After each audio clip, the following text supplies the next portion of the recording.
and welcome to episode number 198 of the Canadian Football Countdown, a proud member of the Canadian Football Podcast Network. This episode of the podcast is brought to you from Treaty 1 territory, traditional territory of the Anishinaabe, Cree, Ojibwe, Dakota, and Dene peoples, and the homeland of the Métis Nation, as well as from Treaty 4 territory, traditional territory of the Cree, Saulteaux, Dakota, Lakota, Nakota, and Métis Nation. We're live here this evening with another off-season CFL roundtable discussion. We'll get to a variety of topics here today. We'll also take your comments and questions in the live chat. Thanks to our presenting sponsor, Game Time TV, which you can learn more about at gametimetv.ca. I want to apologize to those joining us live for starting a couple of minutes late. That's what happens when you're the dad of a newborn. You can try to schedule a podcast, but they don't exactly follow a schedule with a variety of things. So when we schedule these for 9 p.m. start times, take that with a grain of salt over the next little while, that it may be a couple minutes after 9 o'clock. But nonetheless, we are here to discuss a variety of different things from around the CFL. I'm Ryan Coop, if I haven't mentioned that already. Joined this evening, first of all, by, he's back again another week. He was here last week. It's the great Trey Colbeck. Trey, how are you doing tonight? Oh, I'm good. Let's get some football. Let's get some football talk. I got a little heartbroken yesterday in the NFL, so I gotta start talking about CFL maybe. Right on. Yes, the NFL conference championships yesterday. We've got the two teams in the Super Bowl 2 weeks from now for the Super Bowl, right? There's the Pro Bowl this weekend. Yeah, flag football Pro Bowl. Oh, it is. It's a flag football game this year. Oh. Yeah. The Manning brothers are coaches, I think. Love it. Gotta love it. Pretty good. And joining us here this evening, making his 2023 debut, first time this year, he is here. It's the great Adam Stewart. Adam, how are you tonight? Hey, doing good. I'm finally glad I get to talk some football instead of having to talk senior hockey for so much. So, definitely looking forward to it. And you're right, Trey. I somehow you lucked out on one of those picks though last week, but the other one, not so much. Chris in the chat, the Cowboys are no way my team. That's Mike. So just no. The Cowboys are the farthest from my team, man. The Cowboys are the Rough Riders of the NFL. I'm not touching that with a stick. Like, no. Tell me they're no. Never mind. That's another episode. That's an hour episode there. I believe you got both picks right this week in the NFL, right, Trey? So no, I had the Bengals. Did they not cover though? No, it was like 2.5, and they lost by the field goal. Shoot. No, that we could talk about roughing the passer too for about an hour. So I think you and I are tied going into the Super Bowl on playoff picks now, because I got both wrong this week. So we'll see how that plays out. But let's talk some CFL ball here this evening. What are we going to talk about? Well, we're going to talk about the Ottawa Red Blacks paying offensive lineman Drew Desjardins the big bucks. We're going to discuss a lot of major coaching changes around the CFL so far this offseason. We'll take a look at some of those. Also, some big name players that we know are going to be headed to, or are likely going to be headed to CFL free agency and not going back to their current teams. We'll touch on a few of those. And also talk about the CFL preseason broadcast schedule that was announced today and how I'm not happy with it. And I think that's a common sentiment there. But before we get into all of that, Adam, you weren't here last week when Trey and I talked at length about the big news, Bo Levi Mitchell signing with the Hamilton Tiger Cats. Do you have any input on that before we move further on? Well, in my way, I'm kind of glad because the second choice apparently, or the second place that potentially he was maybe looking to go to was, of course, the Saskatchewan Roughriders. And at the moment, the Rough Riders really need to spend a lot more money on different places other than the quarterback situation compared to what I think. And so I'm very glad to see Bo Levi Mitchell. Let's face it, as soon as he signed in Hamilton, it essentially was just a matter of time before Hamilton made the announcement that they've got him re-signed. 3 years, I'm a little kind of skeptical about that just because it's such the length of time. And Bo Levi Mitchell has kind of regressed. And I mean, it's maybe the team around him, or was it Bo Levi Mitchell? I guess we're going to find out. But to me, the amount of money that he's making really tells me that Hamilton is committed to him for a good portion, and they're hoping that he can give him another 3 years. But I'm a little skeptical about that, to be honest with you guys, just because we've seen kind of the bad bow for the last little bit. But I guess we'll see. The next thing I want to see Hamilton probably do, if I was them, was work on their run game, because you got to help Bo Levi Mitchell be able to get those short balls or long balls off, and they need to complement it with a good running game. And Hamilton has not been known to do that lately. Bo Levi fits into a great group there with him. Again, the offense with Hamilton has been throw the football and ask questions later. And Bo Levi Mitchell is a guy that usually does that kind of to a T. So that part works real well, but I still think Bo Levi Mitchell is going to miss not having a big run game with him like he's been used to in Calgary. So on my side of things, again, for Saskatchewan, I'm glad they really didn't get him, to be honest. I know a few Saskatchewan fans were pretty much banking on him coming to Saskatchewan, but I'm quite glad that's not the case in a way. But nevertheless, I think that also moves into the next one, which I think is Drew Desjardins, on why I'm hoping that Saskatchewan doesn't get a quarterback quite like Bo Levi Mitchell. Yeah, Canadian offensive lineman Drew Desjardins signing with the Ottawa Redblacks a 2-year deal this year, won the Grey Cup with the Bombers in 2019, 2021, went off to the NFL with the New England Patriots, and then I think was on the Saints practice roster after that before coming. There was talk maybe during the season he was going to come back, right? During the late CFL season this past year, he didn't. He tried to exercise some NFL opportunities. He comes to the CFL. I saw reports today, a number of different teams, up to 6 teams in the sweepstakes for him. And, well, here's a pretty easy way to go and win the sweepstakes here. It's loading up with the most money of any offensive lineman in the CFL. He is, according to 3 Down Nation, will earn $250,500 in his first year, $260,000 in the second year, plus also some incentives there. Elks Mark Corte was the league's highest paid offensive lineman before this at $220,000. So what do we think about, obviously big time player, huge piece of that Bombers offensive line, got a good meaningful shot in the NFL before coming back here.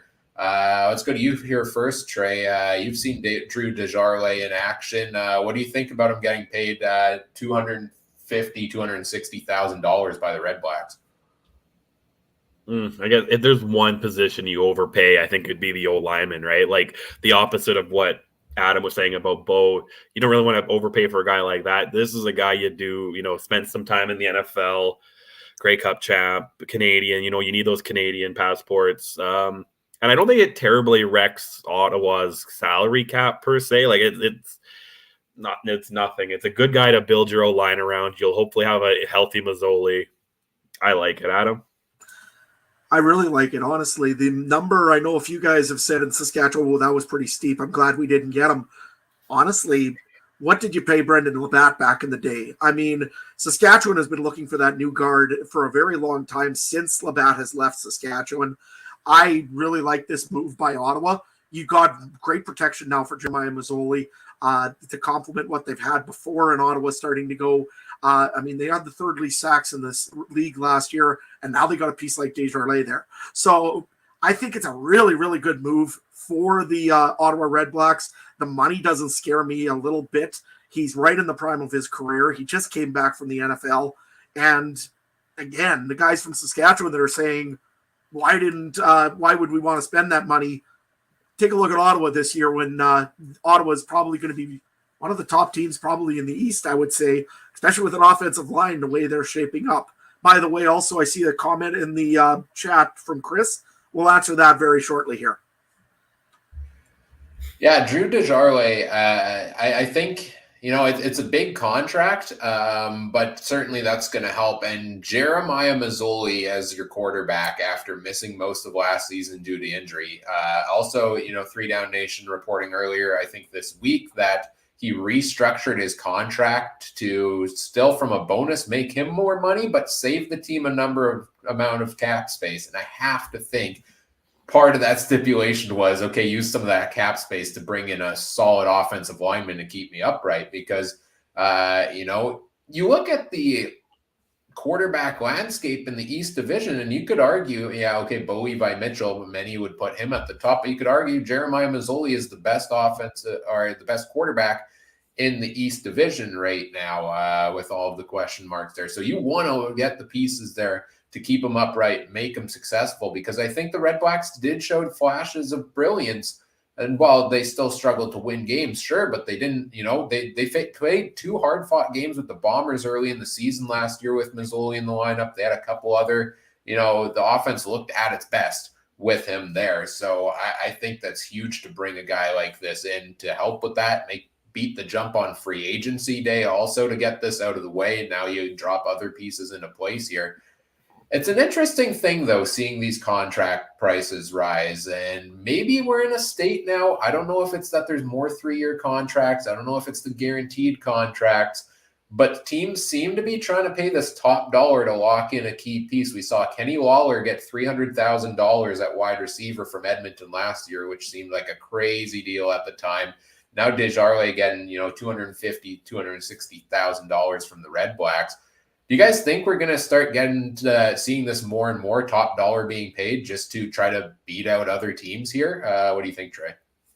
Yeah, and then I think that's going to be the game plan for most GMs in the CFL is lock in those guys, and then you get those guys that come up every year from America that you'll just plug in. You know what I mean? You'll get those CFL like rookies up here just to plug in anywhere you can, and they're coming in on the league minimum, whatever, $65,000 it is, and you pay Bo or a guy like this big money, just fill them in with the Americans that are just looking for a spot, right? And that's how you get a guy like Dalton Schoen, right? You know what I mean? Like almost any American player that plays in the league right now was that guy. So that's kind of the system, I guess, of the CFL, right? You just pay those big guys big dollars, and the new guys come in. Adam, what do you think, man?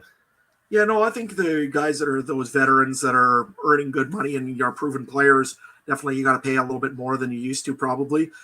You've got another league to compete with again. Now with the XFL around, you've got to make sure that you're making that you're not losing that talent out of the CFL as quickly as you would maybe with, again, you look at a guy that I'm going to probably talk about a little later on, like Derek Dennis. He's gone off before on the CFL, and he would do it again, I would think, if he had the chance. Guess he won't. We'll talk about that later on. But again, you've got XFL looking at some of these big name free agents that are coming up on February the 14th. Well, guess what? All of a sudden, you lose a few of those pieces, and they may never come back. So you're going to compete with Americans no matter where you are, because Americans are going to get paid minimum. The guys just coming out of college, they're going to get paid minimum, no matter if it's the XFL, the CFL, wherever. But a guy like Desjardins, a guy like Derek Dennis, those guys you can't get back if they go to the XFL. The XFL is going to treat them like gold, and they're going to go after them, guaranteed. So you got to keep them around. You try to get them for a little longer, just because of, again, you want to make more certainty for these players, and that means maybe a few extra dollars here and there. I'm looking at a few other players around that probably will get a few extra bucks than they did last year. But a guy like Kenny Lawler or even over Duke Williams, I don't see them getting that as much as they did last year. So I think the Canadian dollars, especially for Canadian talent, will go up a bit this year. Maybe not so much on the American side, although if you're a veteran and you're known for what you do, expect that to go up just a little bit too, maybe. I wonder how the market plays into this here, because, and I was talking about this with you guys a little bit earlier today, where, everybody knows the Riders need to go and dump back up an 18-wheeler full of money and dump it on the driveway of an offensive lineman or two this offseason to improve that category. So they're going to be trying to throw lots of money, and they would most definitely have to have been one of the teams that was in the running for Desjardins. So how much is this going to lead to offensive linemen getting overpaid potentially this offseason? Because either A, the Riders are going to find themselves on the outside looking in and just trying to grasp at straws to land somebody, or other teams are going to think, okay, well, they're probably trying to do that. I really want this guy, so I'm going to pay the money for it there as well. I know a couple other offensive linemen went off the board today, right? David Knevel re-signing with BC Lions, Derek Dennis with the Calgary Stampeders. like the pieces are going to go away awfully quick as, the day opens up on free agency or before then. So if it, it's a position where maybe you don't spend that much normally, but if it's a necessity and somebody else has that necessity, maybe you're paying this dollar. Adam, what do you think? Yeah, I agree. I mean, if you've got the guy under contract right now and it's a matter of $20,000, for example, maybe you just make the deal so that you can't have a team like Saskatchewan or even a team like Montreal or somebody else bid you up a little bit right when you get into that free agency period. And of course, the tamper window is going to start on Sunday here. So they get a week to talk about it. You might want to do it a little bit quicker right now. There might be a few extra deals come out of this because otherwise Saskatchewan could start talking to team players. So I think you're going to see a little bit of that. I don't know if it'll be as much as you think, though, because most guys have it in their idea of what they want. The teams know already kind of that have wanted those players back. They know what they're offering and what they're kind of going at. I mean, if it's a very close deal and you really want to go to push come to shove and you see somebody else re-signed, then maybe you could see maybe the odd deal becoming of that. But I don't think it'll be quite as much as you think. So, Trey? See, I'm not that surprised because, and when Ryan's saying this is going to be a thing, it's been a thing. The Canadian offensive linemen are that's been the only Canadian players up until maybe the last 4 or 5 years. Now we see all these guys, right? But those are the guys, and it's to get that guy to come back to Canada is great, and I'm not that surprised about it. And I can only imagine what the Blue Bombers pay on their offensive line every year. I can only imagine what some of the teams in this league pay for their offensive line. And the good teams anyway. I know what Saskatchewan pays, probably about a bag of wheat or something, but not that much. But wheat prices are up right now. Prices are up right now. Oh, half a bag. But it's just the way it is. All right, let's move on to our next topic here. And there's been a number of coaching changes around the CFL this offseason so far. We're, 2 months into the offseason. This is our second show, really, since it started. So a lot of this news came out in December, but this is our first chance to talk about it and weigh in on it here. Let's start with a couple of things that are consistent. Mike O'Shea signing a 3-year extension with the Winnipeg Blue Bombers as head coach there. BC bringing back their entire coaching staff for another season here, also extending Rick Campbell and Neil McAvoy, co-general managers, also head coach for Rick Campbell, director of football operations for McAvoy. They're getting an extra year through 2024. Those are kind of the main ones sticking around. Anything there on those two teams of kind of consistency wise? No surprise, right? That they're trying to bring back their staff after the seasons they had. Trey? No, my biggest, I don't know what you mentioned. My biggest thing was it ties in with O'Shea is how Walters has no extension yet in Winnipeg, and kind of the theories kind of start going on that. Is O'Shea going to be the guy to ascend to that position in a year or two? That's the only questions I have with that. But other than what your point was, bringing back you're not, the Bombers aren't going to let O'Shea walk. BC, well, I don't know, is maybe a play or two away from being in the Grey Cup, right? So you're going to probably bring them back, right? So no, out of that, there's nothing too surprising, Adam. I was actually just a little bit surprised. Again, I'm not surprised that BC or Winnipeg brought back everybody because both teams are very good right now. They're on the uptrend. Winnipeg has been maintaining that top spot for a long time. BC's moving up again.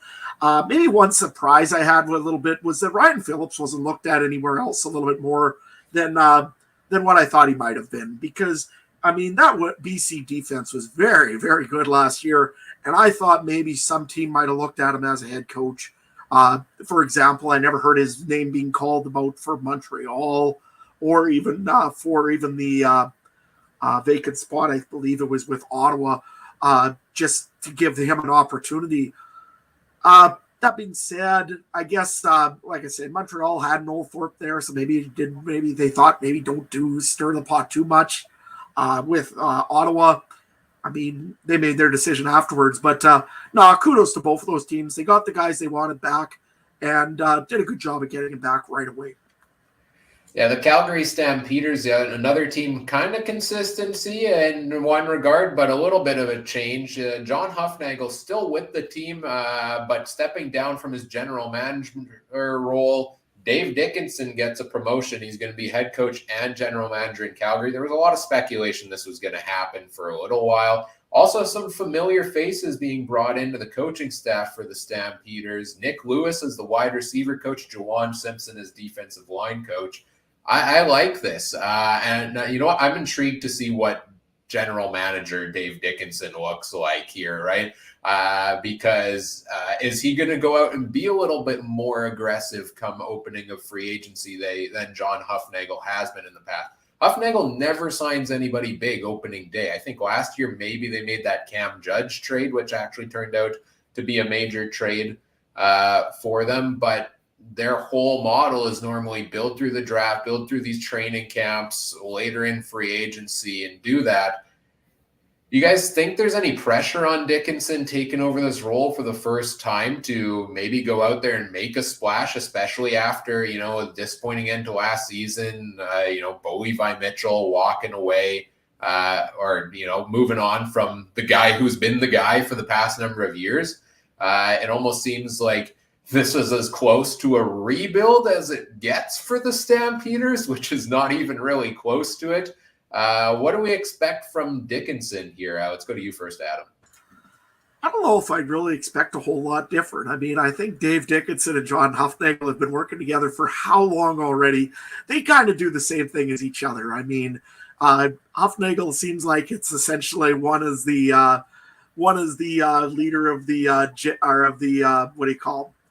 Rebels or not, but yeah, I'm going to give up the reference of that one. Anyways, good effort. Anyways, I'm just thinking that no, they're very similar guys. I think they work very close to the same way. I don't see Dave Dickinson making a huge jump in the offseason here in free agency. There's probably one or two guys that he really liked back, but the guys that he wants back are pretty well already signed. I mean, you look, Cam Judge, Derek Dennis, they've got Jake Mayer still under contract as well. They've got the guys that they really want to have back. Again, last year I thought Kamara Jordan was a little bit of a disappointment. I don't see Calgary jumping real high to get him. Somebody will, though, I'm sure. So it'll be interesting to see what Calgary does, but I expect more of the same from Calgary. They'll bring in a bunch of guys. They'll keep winning, and we'll all keep complaining about it. Trey? No, I think the biggest pressure for Dickinson is on-field product, right? Like, Calgary finishing, it's weird to say, finishing third was a disappointment, but that was pretty big for them. I don't know what reference you were trying to make, Adam, but I think of Star Wars here. Hufnagel's the Sith Lord, and that's Dickinson's the apprentice, Darth Maul there, and it works. They wear red, but so I think there's no change. And this is what I'm saying. I think it's going to be the new trend is the coach is going to be the GM, right? Like you see it a lot in other leagues. You see it in the NFL. I like it, Ryan. You showed me those lights last week. He can't do stuff when I'm talking, man. I have ADHD like crazy. He's going to the dark side, isn't he? Yeah, holy jeez. But I think I'm more interested in that to see how many head coaches turn into the GM dual roles over time, especially with the salary operations cap and stuff like that. But I don't think there's any pressure on him. Yeah, sorry for flipping the lights in the middle there. I got some new lights in the studio. I reworked things a little bit, can change the color as we talk about different teams. I'm going to distract myself with this. Dave Dickinson, we'll see what he does in that role. And it's one of those things where we keep talking about, can you save cap space with that coach's cap by, getting the manager and coach on one person doing both roles, right? There was, Chris Jones does that. There's talk about could Mike O'Shea do that one day? Well, now Dave Dickinson's in both of those roles there for Calgary. Then we get into a couple of the more interesting coaching changes for this year. Let's start with Ottawa because I think that was the first domino to drop. Bob Dice took over as the interim head coach late last season after Paul LaPolice was let go, and they decided to bring him back for 2023. I know they interviewed a bunch of different guys. They ended up sticking with what they had in-house, but he's got some good assistants joining him there. Kahari Jones comes in as the offensive coordinator. Baron Miles is the defensive coordinator. I really like this. I'm a big Bob Dice fan. I thought the teams had a bit more mojo in those past couple of games under him than they did with Paul Appelese last season. And we all talked about Kahari Jones, got a bad shakeout in Montreal. I don't think he should have been let go there. Bounced around a little bit. I think an offensive coordinator role is good for him. I think he has the mind to draw up what is going to be a fun offense this year for them. Takes away the necessarily having to worry about that discipline issue, right? He can focus on the play calling here as the offensive coordinator. Baron Miles, great defensive mind as well. I like this for the Red Blacks. What about you, Trey? Oh, love it. Love it. I got really not much else to add, though. You said, Kahari's in a spot where he's probably more comfortable. Dice earned his shot to keep the team going. I love it. Adam? When they let Bobby Dice go in Saskatchewan after that year when he was the interim head coach, I was kind of disappointed because I thought the guy maybe got his opportunity in Saskatchewan. Unfortunately, nobody decided on that. They decided to let him go. And I think in special teams wise, he's been one of the best around for a very long time in Ottawa. And he's earned his opportunity. So why not give the guy his chance to be the full-time head coach? He's got the support under him, and that's the big thing with a head coach. If you got good support, like, again, Baron Miles, great choice for a defensive coordinator. He knows the game real well. He was in BC forever. He played some great football over his years. So if nothing else, he's a great mentor to the defensive players, and he's done what he said. Kahari Jones, same thing. He was one of those guys in Montreal, I still say, would run through a wall for him. And you've got an offense now that's going to be probably a very solid offense by the looks of things. Kahari Jones just adds a little bit more to that. And Bob Dice can still focus a little more on the special teams without having to maybe worry all the time about his offense or his defense. He can still rely on those guys to help him out with that when need be. So, I really like it for the Ottawa Red Blacks. The Red Blacks also losing quarterback coach Will Arndt, who is trying to resume his playing career. You don't see that too often. A guy who, goes from playing to coach and now is back to playing. Could we see him pop up in the XFL, USFL, one of those leagues over the next little while? Wouldn't be too surprised. Wish him the best. Good luck to him as he looks to get back out onto the field. Another team making a couple big changes, Montreal Alouettes. Danny Machocha fired Kahari Jones last season, said, I'm going to go take over on the sidelines. I don't know if that was his plan all along, was to just ride out the season with that and find a new coach for this year, but that ended up being the plan anyways at this point, as they bring in Jason Maas as the new head coach in Montreal. Offensive coordinator with the Riders last season, bounced around a little bit, had some head coach time with the Elks, I believe. Jason Maas did. And also, we'll get into this as a second part of it. Moving on from team president, Mario, I'm going to botch the name, Caccini, is the Alouettes here. So, seems like a changing of the guard over in Montreal. Jason Maas, you got to see him firsthand there in Riderville last season. What do you think about him here as a head coach, back in the head coaching seat, Adam? I'm just wondering what the over-under are on Gatorade containers being destroyed right now for Montreal. No, honestly, I'm not a big fan of this move, and here's why. Jason Maas, when he was in Edmonton, had discipline problems. That team there in the last few years, yes, the first year, they seemed to get a little bit better in their offense. So their offense looked okay in Edmonton, but their penalties taken were just absolutely atrocious. Goes to Saskatchewan. First year, not so bad. Second year, penalty after penalty, and lots of holding calls is what you're going to find, which Montreal, I thought, that's why Kahari Jones got fired, if I'm not mistaken, was because of, discipline. So why do you bring back another coach that's been known to have discipline issues as well? I don't get it myself. Maybe there's enough around there. Maybe Danny Machocha could calm him down. I doubt it, but you never know. So I don't know. I didn't like the move myself, and I hate to say it because usually I try to be supportive of a team making a new move. This one I didn't like as much. Trey, what was your thoughts? I didn't even remember it happened when we talked about it last week on the show briefly. I couldn't even remember this happened. I thought this just happened the other day, but I mean, I don't know. I'm more interested in talking about the other part of this one, the president thing and how Uncle Gary's went to number 1 to number 100 on the favorite list on Twitter. No one seems to like him anymore. There's more problems now. It's like, oh, when did this happen? You take a month off from the podcast and everyone starts hating Gary Stern, right? You don't know what's going on. Full heel that one turn. Yeah, that one and then the whole blow up about that and the difference of stories, man, like Montreal's not looking. I was having high hopes on Montreal. And then apparently too, I heard, which one of the Machota or Moss isn't big on Harris, or no, it's Stern might not be big on Harris or something. And it's like, oh man, this is stuff that we dream of to have as a fan, but it's getting a little TMZ over there in Montreal, I feel like, for us. And that's what is it? Did Ottawa do that behind the scenes video or move show?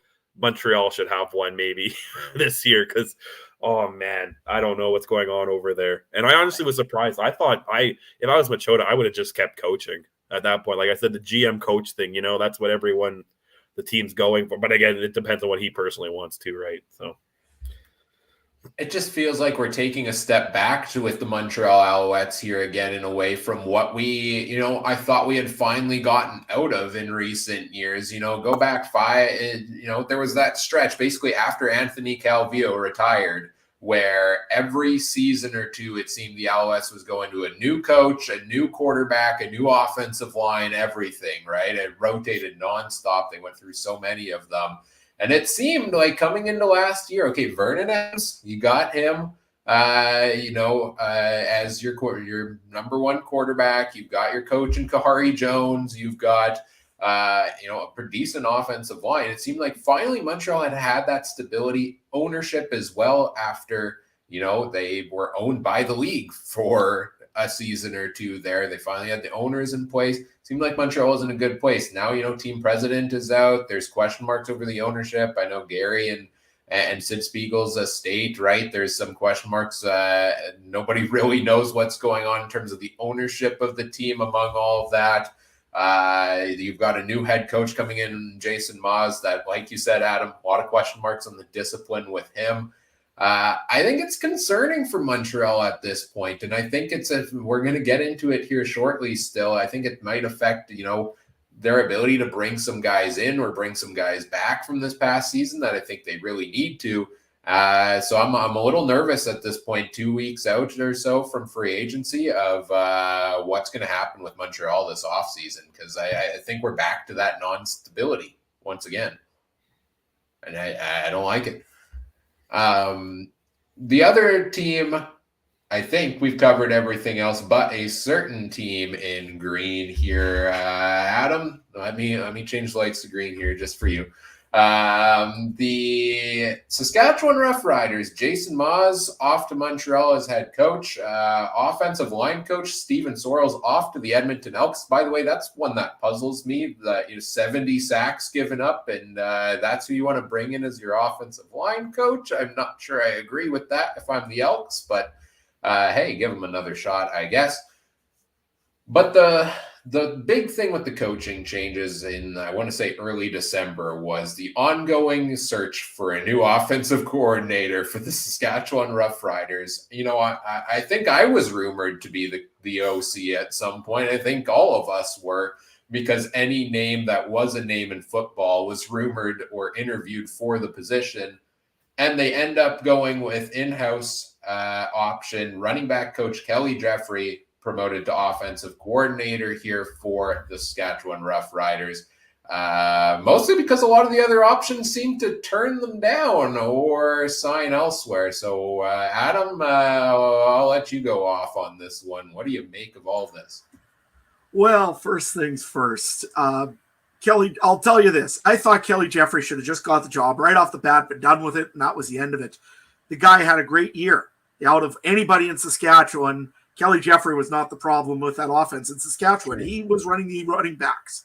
The running backs was the only strong point of Saskatchewan last year until we had to go to our 5th string running back because they're all injured. So Kelly Jeffrey was my choice right off the bat for being an offensive coordinator for Saskatchewan or for somebody. That being said, the way that this team has been doing things, go and interview this guy. Go, no, he doesn't want it. Okay, well, maybe we'll try. No, he doesn't want it. How about this? No, doesn't want it. And part of that is leaking to the media. Come on, you guys can do better than that to go and let 3 Down Nation sit in your desk and listen to every conversation, can't you? Seriously, just ask some guys before you start. Hey, are you even remotely? No. Okay, good. You don't have to bring it up with 3 Down Nation. There's no reason. It just makes you look foolish because all 3 Down does is, hey, look, another guy don't want the Rider job. Well, that makes everybody feel like, geez, do I want to go to Saskatchewan? No. So, and then not only that, the guy that does get the job in the end, Kelly Jeffrey, goes and says, what am I probably, and I mean, he probably is excited that he's getting an opportunity as an offensive coordinator, but in the other way, he's like, what am I taking on that everybody else doesn't want this on? I mean, there's problems in Saskatchewan. It's clear and obvious. Everybody knows the quarterbacking issue. Everybody knows that we have an issue with the offensive line. You were saying, Ryan, about Steve Sorrell's going over to Edmonton. That's Chris Jones's guy. He was there before when Chris Jones was in Saskatchewan. He moved when he went to Edmonton. He came from Edmonton originally. So that's been Chris Jones's guy for when he's head coach as an offensive line coordinator forever. So I don't see that one being such a big surprise. Again, it's going to be very interesting to see what it is this year. Was it the offensive line itself, or was it the coaching schemes to run that offensive line? There was a really neat article, I think, in the Leader Post, I think this week, talking about that, you know, sometimes it isn't really that you need a rebuild. And you look at the BC Lions, for example, they really didn't change a whole lot of their offensive line for 2019 when they're just absolutely atrocious. But they got Kelly Bates. And Kelly Bates did a beautiful job of an offensive coordinator to really build our offensive line coordinator to really build that team back up and have a great offensive line.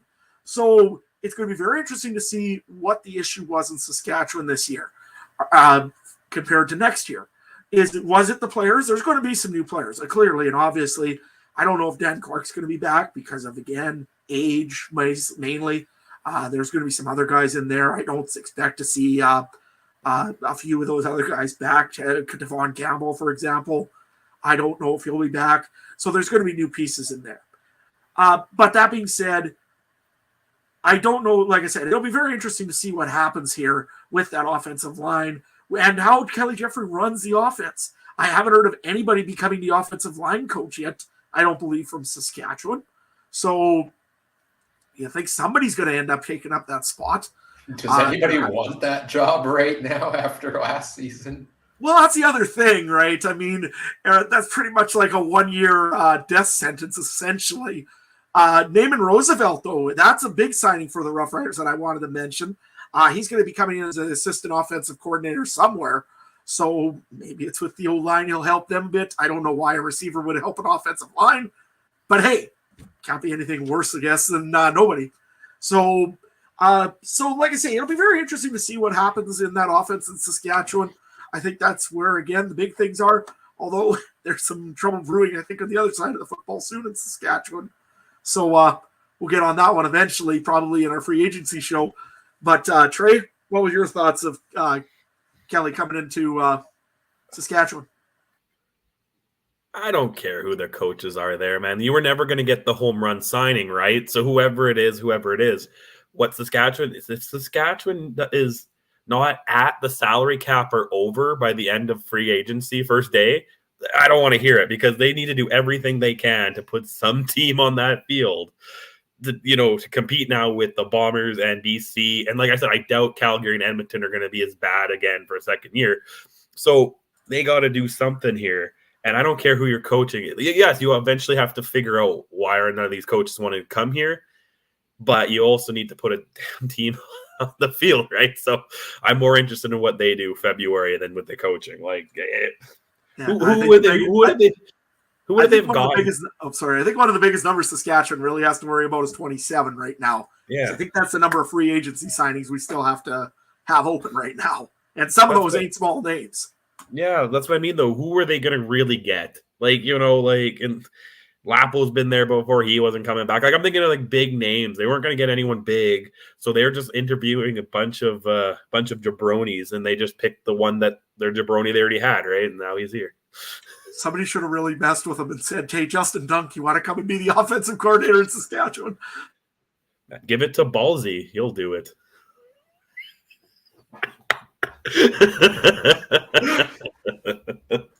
We don't need another. We don't need a whole episode on that. Let's move on here.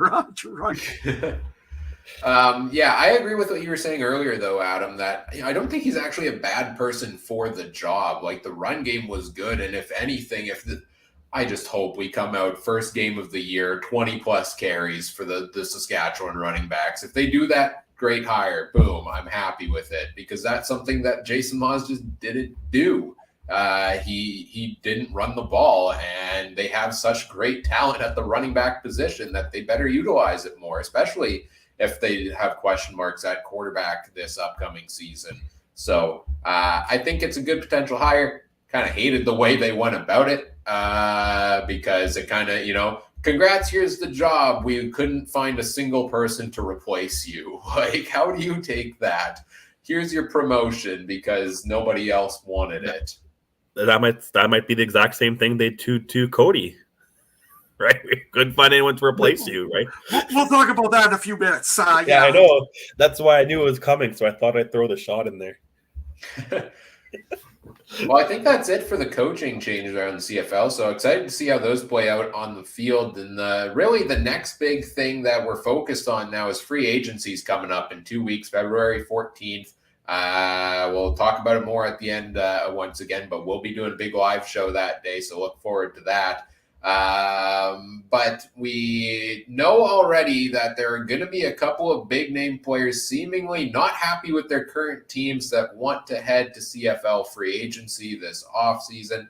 I think we have to start by going back to the Montreal Alouettes and talking about Gino Lewis. Things falling apart here with him in Montreal. It seems like Gino's going to free agency here. Seems like Trevor Harris also may not be happy with that situation there. Again, this goes back to what I was saying earlier about instability with the management and the ownership there in Montreal, and things like that, maybe leaning towards guys wanting to go elsewhere. What do you think of, if you're Montreal? And by the way, I think almost every one of their wide receivers is a free agent currently for this year, besides Tyson Philpott, who also had an NFL workout. So for a team that, was said to be lacking depth potentially at that position, losing a guy like Gino Lewis is a pretty rough blow, isn't it? Absolutely. I mean, you got a guy like Gino Lewis that I'm sure Hamilton right now is just drooling over. If they could get him in and put him with Bo Levi Mitchell, look out, and Hamilton might just be the first place team in the East. And it doesn't sound like it's really over big money. It just sounds like it's the direction the team is taking, like you just said, Ryan. I mean, most times you lose a big agent maybe to, again, sometimes it's dollars, but this time here, losing them just because they don't know who the managers is or what the upper management is going to look like, that's a weird way to lose a team. By the way, the purple, I think, is about right for Montreal right now. Nevertheless, that one and the other one is Trevor Harris. I mean, it's not really a deep depth right now after Bo Levi Mitchell's off the market. It's not a deep free agency pool for free agents, unless you're going to convince a guy like Kyle Bethel Thompson to maybe possibly stick around instead of just going and possibly retiring from what everybody has been indicating that he's possibly doing. Who else are you going to go after? I mean, I guess Cody Fajardo would be available. But is Cody Fajardo going to want to go work with Jason Maas again after last season?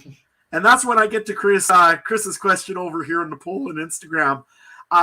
He goes and says, "Hey, Adam, I saw a poll on Instagram. Do the Riders want to keep Cody or go for Dane Evans? Your thoughts?" I'm going to throw the third one at you. Saskatchewan seems to want to spend money for crazy right now.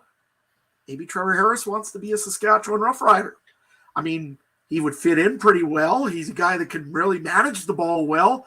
He wasn't very expensive last year. He'll be more expensive this year after an East final appearance.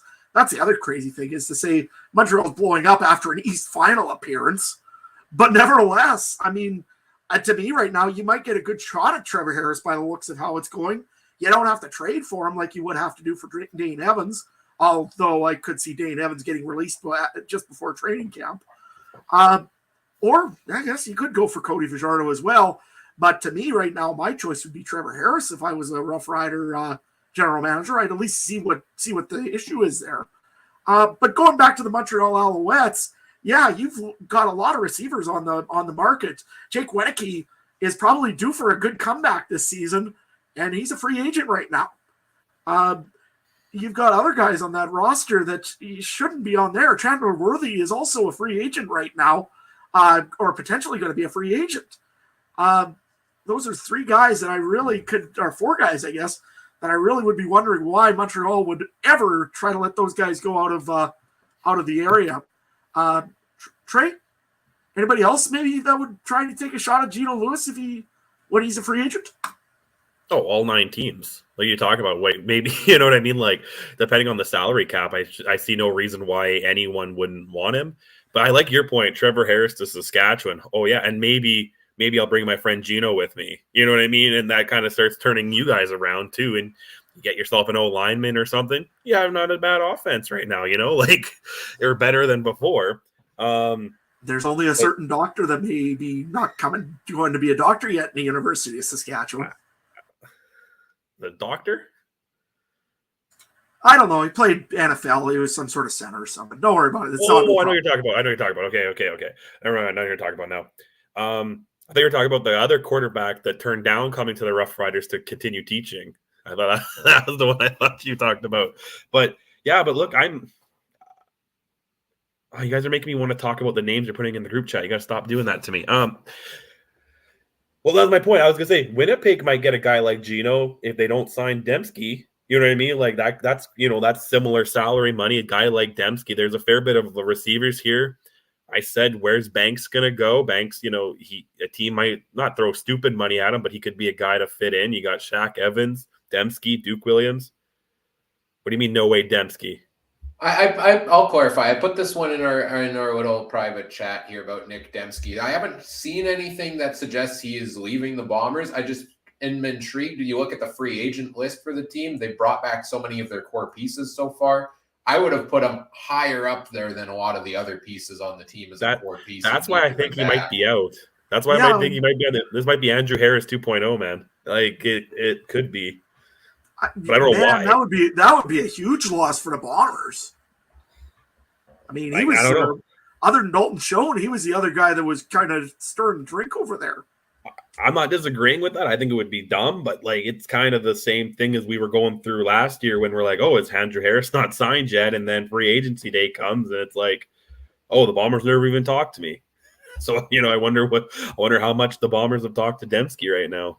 Yeah, I would be shocked as well if that happened, because I think he is an integral piece of the team that you do need to bring back, and I think they plan to do so. I was just shocked, that they've extended, 10 or so guys so far, and I would put Dembski as a very high priority on that list if I'm the Bombers to bring back at Canadian receiver, unless they're really high on what they saw from Brendan O'Leary-Orange in his performance last season when he filled in at times as a Canadian wide receiver, right? Teams are always probably looking for that discount of where they can go next. And we'll see some other veteran guys, Greg Ellingson, is he going to be back after, an injury kind of took away his second half of the season in Winnipeg?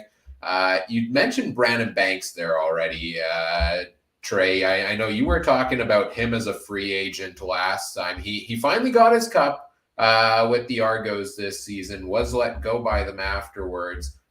I don't know. What do you guys think about Brandon Banks at this point in his career here? I am of the opinion I'm not jumping at the gun if I am a general manager to bring him into the lineup right now at this point in his career. Seems like he's taken a step back the past 2 years.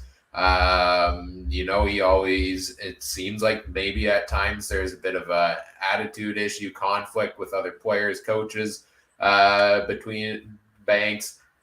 At this point in his career, aging receiver on the decline, doesn't have that leadership aspect of it that you're really looking for, the intangibles there. I don't know. I'm not jumping on him. But Trey, you said you'd still look to bring in Brandon Banks as a priority here if you're general manager. If the price is right. If the price is right, I'm not going to go put anything crazy on him. But what I think I talked about the other night group chat, I was like, does a guy like Banks go back to Hamilton? Play with Bo for a year? He's that's intriguing to me. Depends on how that relationship ended, with the team and everything. And again, I wouldn't go if I was the Bombers. I'm not replacing Dembski with Banks by any means, but I'm saying those teams like Montreal, Hamilton, Toronto. Well, Toronto, I'm assuming they're not re-signing him, but like Ottawa, some of those Eastern teams might need a guy for him for 100,000, 150 something. I don't know what the range is. Like, I'm not paying 300,000 on this guy, but he could be a good third, fourth stringer on your team. He has a cup. He's been in the league for a long time. I'd sign him, Adam. I debate signing him, to be honest, just because, again, the discipline issues. We've watched Pinball and him have a few talks on the sidelines over the last little bit. He had a good playoff run. Don't get me wrong. He helped the Toronto Argonauts win their Grey Cup, and he got his own out of it, and that was the big thing for him. So, to me, I'll be honest, I could see that being one of those XFL casualties. I don't know which team would be on him, but I would think somebody might be interested in him, especially when they start their training camp right around when free agency starts. All of a sudden, a guy like Brandon Bank comes up, a veteran that knows at least plays and knows the waggle, and there's a few CFL coaches down there that know the name Brandon Banks. He might be just an intriguing prospect to go down there. If he doesn't, I think the Ottawa Redblacks would be a good fit for him. The reason being is you've got Jalen Ackland on one side, you've got Brandon Banks, who still is a pretty big threat on the other side of him. I think that would be a bad pickup for the Ottawa Redblacks. But again, like all you guys said, if the price is right, to me, it's about 100 or less, I think, on Brandon Banks. And will he even sign for that? He just won a Grey Cup. He might just sail into the sunset as well. My money's on the Edmonton Elks. They're going to need a return man. Unfortunately, Christian Salisbury was murdered via, I believe, gun violence back in December. So rest in peace to Christian Salisbury, if we haven't mentioned that on the podcast previously, and our sincere condolences to his family, friends, teammates, and everything there. The football, on the field side of it, the Elks are going to need a return man for this next upcoming season, right? Banks has had a fantastic career as a return man and as a wide receiver. Maybe that's a guy that Chris Jones looks at. Chris Jones likes to bring in those guys that, maybe you don't agree with their attitude all the time and likes to take a chance on them. So I could see a pairing there between Banks going to the Elks. We touched on Geno Lewis. My number one landing spot for him would be the BC Lions, because if you go back and look at it, who's quarterback now for the BC Lions? It's Vernon Adams Jr., who had a connection with Geno Lewis. Vernon Adams Jr., they're spending so little on quarterback this season because they got VA at a good deal. Brian Burnham retired. They need another big name receiver coming in there. That's where my money's on. I mean, I have no inside sources or anything, but my guess would be Geno Lewis to the BC Lions potentially. The only other guys we got to talk about, I think, here, and we'll talk about all of these other free agents, leading up to free agency, on free agency day, etc. But as much as we talked about Montreal seemingly having an issue keeping guys around, seems like the Riders are having the same problem here, Adam. Shaq Evans looks like he's going to test free agency. You have to think Duke Williams probably does after the way things transpire late in the season with him. And it sounds like some of their linebackers not happy with the deals offered to them. So what's going on? Why are these guys not wanting to come back to Saskatchewan? Well, I think it's partly because they know it's starting to turn into a rebuild in Saskatchewan, and it's got to turn into a rebuild essentially. And these guys are veterans that have a chance to win a Grey Cup right now, not in maybe 3 or 4 years. So a guy like Darnell Sankey, who was by far and away the Rough Riders' best player of 2022, definitely is going to be asking for some big money because he pretty much threw the team on his back for a couple games and was the only reason why Saskatchewan kept it close in some games, to be honest with you, along with him and Larry Dean. So that was Saskatchewan's big strength. And if that's the case, I don't see Saskatchewan really having very much luck. And that was always a weakness of the Rough Riders, was linebacker until last year. So I'd be very shocked if they let them both go. That being said, they got to pay up a little bit for some of these guys because their defense was the only thing. They got Nick Marshall back, yes. They've gotten other pieces. I think Roland Milligan is back. Jeremy Clark, I believe, is back also for the Rough Riders. Some of the young pieces that were starting to perform last year.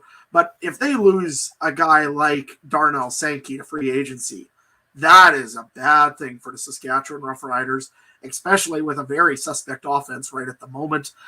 You were mentioning Shaq Evans. It doesn't sound like Shaq Evans was happy with the offer he was presented to as well.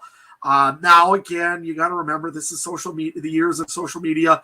It could be easily him just going and sitting there and saying, I'm not getting enough. I'm not getting enough. That way the fans all go and say, look at that. We got to have Shaq Evans back and put pressure on the general manager, Jeremy O'Day. I don't know if this is the case because, again, Shaq Evans' time, again, is probably getting limited.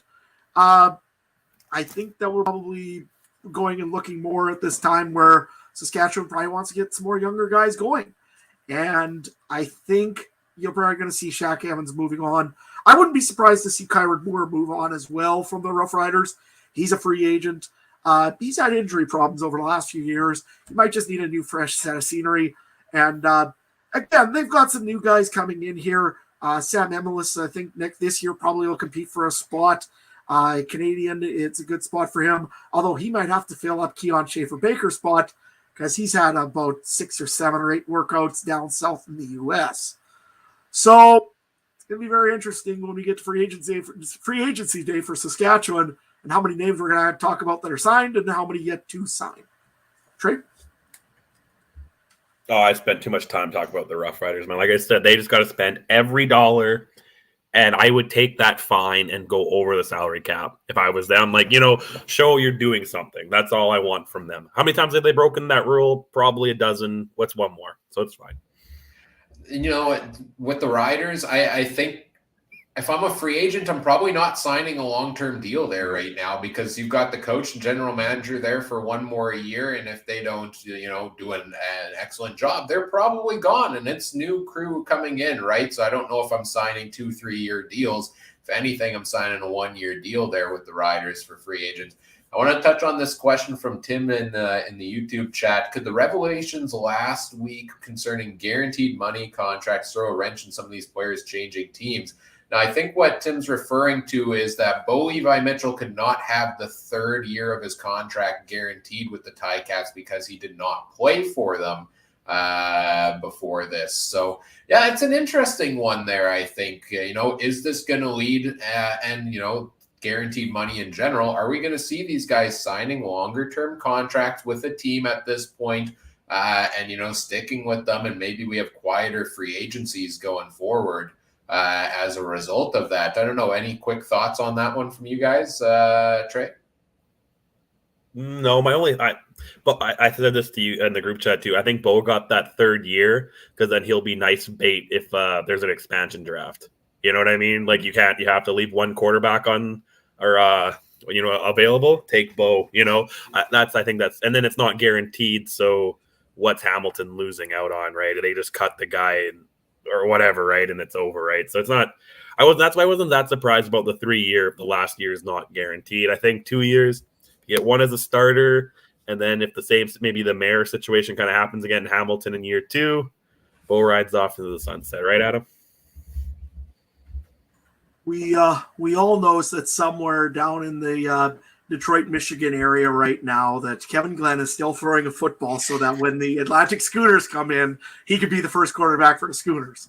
I'm kidding. But no, you know what? I think it'll affect a little bit of and some players changing teams. So I think that'll be like your big offensive linemen, your defensive linemen, some of the younger guys that are just getting right into the prime of their career, you might see a few more of those being guaranteed contracts.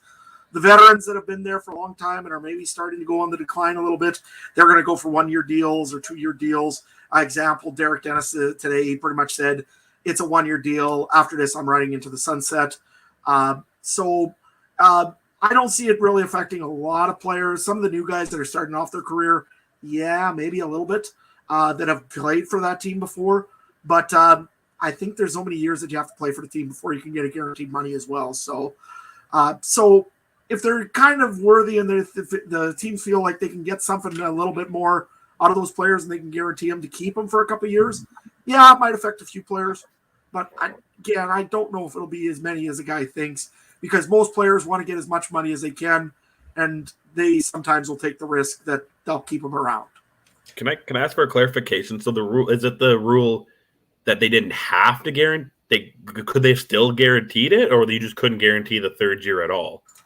They couldn't guarantee the third year because Bo Levi never played there before. Okay. They weren't allowed to guarantee anything on the third year contract. Okay. So I guess it's in place to, encourage players to sign with the teams they were already with, right? Yeah. Not do a trade and sign type of situation. It's like it's the NHL being allowed to have the 8th year kind of thing, right? And right, you're allowed to have your 8th year. Okay, makes sense. Yeah, Adam. They're trying.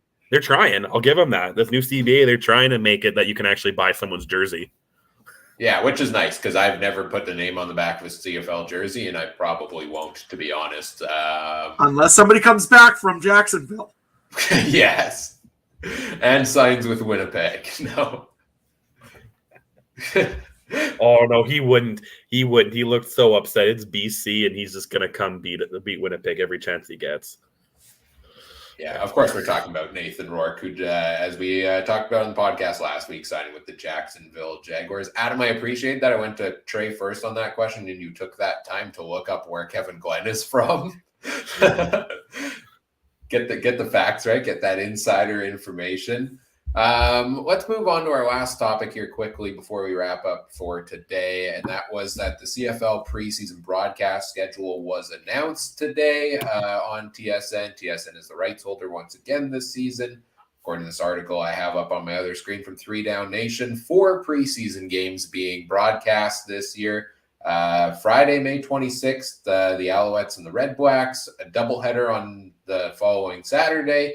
The Argos and the Ticats, the Lions and the Riders, and then Friday, June 2nd, Saskatchewan and Winnipeg, that one being televised as well. So, every team plays 2 preseason games, I believe it is, and we're only getting 4 of them total televised. I don't know if there's a ton to talk about on this topic, but I just want to say, why aren't we in a position where we're televising all of the preseason games here in some way or form? There's got to be, maybe it's, I don't know, is it the money? Is it not worth the money for TSN to do it? They have the space. At any given moment, 3 of the 5 TSN channels are useless, right? They're either showing the same thing as another channel you have access to, or it's showing it's showing other content, the top 50 plays of the year or things like that you could show at any moment when you're the sole rights holder for the Canadian Football League. I expect more from you to be able to, deliver more CFL product. I would love to see the preseason games be part of that. I don't know. What do you guys think? Anybody who wants to weigh in on this first? You go, Adam. You go. Okay. You go. Well, you know what? For me, I look at it and I'm like, I'm glad you're broadcasting something, but in all honesty, you don't have a single Calgary game. You don't have a single Edmonton game. Edmonton needs all the help they can get right at the moment to get some people excited about them. Saskatchewan, well, do you want to show that team twice in a row? I mean, you might be doing open auditions. It might look kind of completely different in week 3 of the season, or after the preview, or after the previous 2 preseason games. It could look completely different again, for all we know. I don't know. I say, why don't they just broadcast every team equally? I don't think we need to see the Riders twice. Like I say, that's kind of silly. And I really hope that they figure out something to get some other teams than just have every team have a preseason, because you know what? You get to see the preview. And I always like to watch preseason games because you see what's coming up in the future. what could be in that practice roster, what players. That's how come I always loved watching number 88 from last year for the Rough Riders. I'm brain dead today. I'm sorry, I can't remember the name. I'll think of it and I'll tell you. But nevertheless, I always like preseason because you're learning about other players that you may not have seen before and maybe what the future brings. But it'd be nice to see all of them. Trey? I think it's dumb, but I'm not gonna blame TSN. I think it's on the team and the leagues because it's a free game. Like, you know what I mean? I don't know how much you're paying the players in preseason, if at all. It's I don't know. I know ticket sale it's still $10. Blue Bombers are pretty full their preseason games, especially over the last few years. I don't know. I'm looking at it more from that way where I believe the preseason Dalton Schoen had a good game, or he stood out, but you had to be there to see it. And I think that was the angle they're going for. I agree.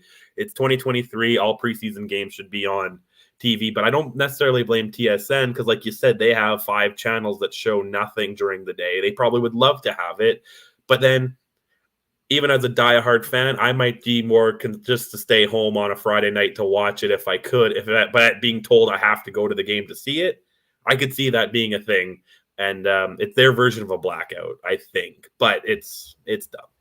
Yeah, just black it out in the area then, right? If they want me to go to the Bombers preseason game, black it out there, but show it to everybody else around the country. I'll come out to Adams Farm. We'll watch the game there.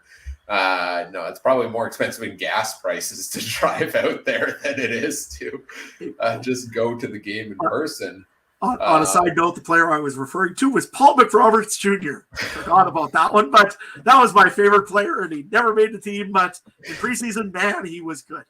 How could we forget about the Paul McRoberts Jr. era of Adams fandom of the Saskatchewan Rough Riders? Yeah, it's too bad that, and I don't know if maybe they're going for the Double Riders preseason game because it seems like there's Rider fans everywhere in the world. You see them literally everywhere, and so maybe they want to get more numbers in by doing that. It makes me sad, though, no Edmonton, no Calgary, because Edmonton's one of those teams, Chris Jones is, I mean, he overhauls the whole roster every single week. So there's a bunch of new guys to watch there. And Calgary, if they go that same model they always do, right? Like they build late into training camp and things like that. And then one of those guys in that preseason game we've never heard of for Calgary is going to be a CFL All-Star by the end of this season, right? But we're not going to get to see them really perform in training camp. So I kind of get it on one hand why they're not scheduled, but why they're not shown, but not happy about it. As a diehard CFL fan, would love to be able to see and dissect more preseason content. Do other leagues have all theirs? Like I know they do and they don't, but I know the Jays, you only get training games if you buy MLB TV. Like they're not on Sportsnet, so, and I don't think all the Jets are. Huh? I think same with the NFL. I think if you have the NFL network, you get everything, don't you? Yeah, I think so, but you don't get them on normal cable on a normal. So I don't know are they just following other leagues' business models, I don't know. Maybe it's more magnified because it's a 9-team league, right? Yeah. With a lot of this stuff. Like in a given week, I can watch all the CFL games during the regular season. So I want to be able to watch those in the preseason. NFL, I can't watch every single game outside of NFL Red Zone during the season. So if I can't watch them at preseason games, yeah, it's kind of, you're used to that. That's kind of the norm there is kind of the comparison I draw. But well, if there is a way to watch them, I think we've seen in the past teams live stream them on their websites, on their Facebook pages, things like that. If we can get any sort of streams for the preseason games, that would be wonderful. And I can't wait till we get to that point with preseason. But there is a long way to go to that and a lot of things changing along the way. Well, I think that pretty much does it for tonight's episode of the podcast, unless does anybody have anything else here. Adam says in our private chat, let's send Mike out to Calgary to cover the Stampeders game. I like it. Yeah, maybe we need to send the podcast out. How do we get the broadcast rights for these preseason games? Well, what's coming up soon on the podcast? So as mentioned, we're 2 weeks away from CFL free agency. I think we will have the exact date to be determined, but hopefully next week we'll have another episode of the podcast. Maybe take a look at where teams are at currently of what they've done so far in the months leading up to free agency. But the big thing coming up here on the podcast is CFL Free Agent Frenzy 2023. February 14th, I still got to fix the graphic. I've got the year wrong on that one, but it's this year, February 14th, 9 a.m. to 5 p.m. Central Time. We will be live breaking down everything from free agency. It will be the place to be for live coverage and analysis all day long. We'll take a look at the free agent list. We'll take a look at team needs. I've been building a website for the past week or two to showcase all of that we'll be using on stream for that to give you a little more insight into the players we're talking about.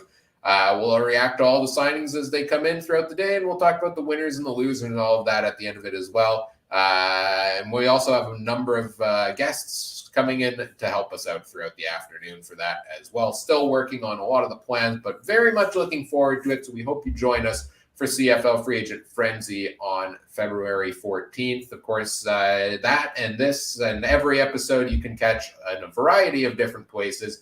YouTube.com/@CFCountdownPod, Facebook.com/CFCountdownPod, Twitter @CFCountdownPod, Twitch.tv/CFCountdownPod, and on the Game Time TV YouTube page, thanks to our presenting sponsor, Game Time TV, which you can learn more about at GameTimeTV.ca. So that's what's coming up on the podcast. Follow us on social media to stay tuned when our show is next week. Of course, if you subscribe over on YouTube also, you'll get notified when it's set to go live ahead of time when I schedule it. But on Twitter @CFCountdownPod and Facebook.com/CFCountdownPod for our social media. Guys, where can people find you, and what do you all have going on right now? Let's go to you here first, Adam. Well, like I still have my hat on. I'm still helping managing a senior hockey team while all doing all of this. So if you want to follow me around some hockey rinks, senior provincial playoffs are coming up here in Saskatchewan. But before that, we got to go to Manitoba and play one more team out in Grandview and then head back to Langenburg and finish off our season. We win them, we're in first place. We don't, well, we got to be in second place. So we should be okay. I hope we're doing good. If you want to follow me around, though, I do try to live stream a few of the games. If you do want to check that out, it's at Theodore Buffaloes over there, or you can just check me out. Usually I share it as well. Follow me over at Adam Stewart 1. You can see what's all going on in the grand old world of senior hockey in Saskatchewan. It's a growing thing, man. There's lots more that are catching in and watching it, and there's even a weekly podcast on it now for just all the senior hockey teams out of Saskatchewan. So kind of cool. But anyways, other than that, catch me over at Adam Stewart 1. And Mike's probably doing about the same as what I'm doing, following around hockey teams. So if you're looking for anything out of Mike, make sure you check him out at Mike Garrell or check out Game Time TV MB. He's always got some good games going on over there, right? Well, I think Trey's next. Trey, where can people find everything you're doing right now?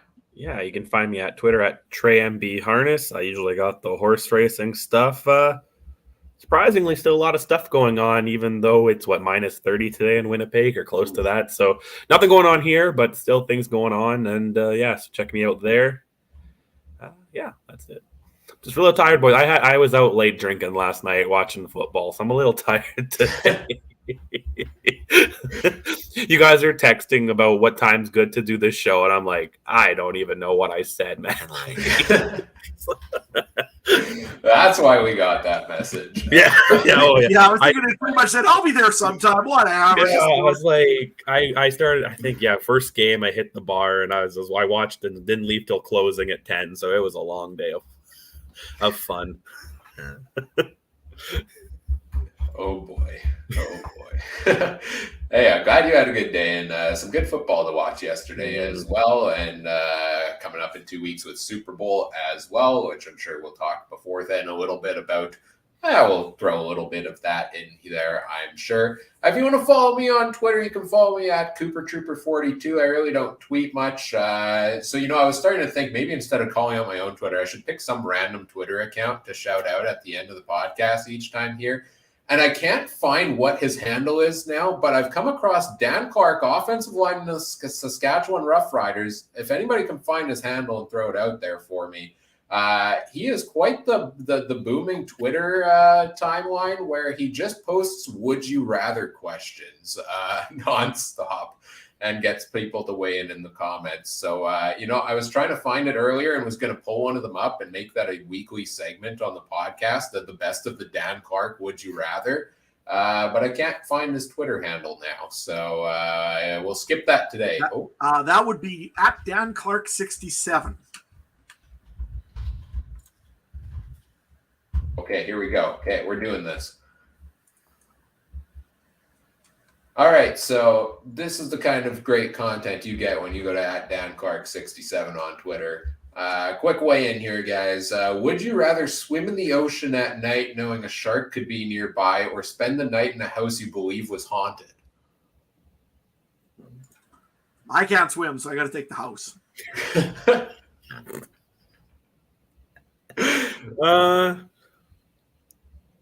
I'll take the house. I ain't scared of no ghosts, Sharks, though, who...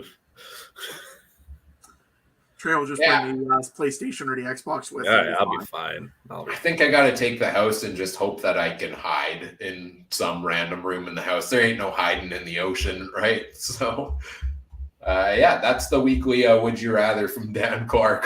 So let's close the show out with one of these. Shout out to him. That's fun. I like that. Thanks to everybody joining us here this evening. We always appreciate those who joined us live, those who watch or listen after the fact on all the platforms as well. Whatever podcast platform you're listening on, we appreciate it if you do all the fun things such as like, comment, subscribe, rate, review, share the show with your friends, help us grow the show. We always appreciate that. On behalf of our panel here this evening, Adam, Trey, I'm Ryan saying thank you for listening. Take care. Have a good one. Bye.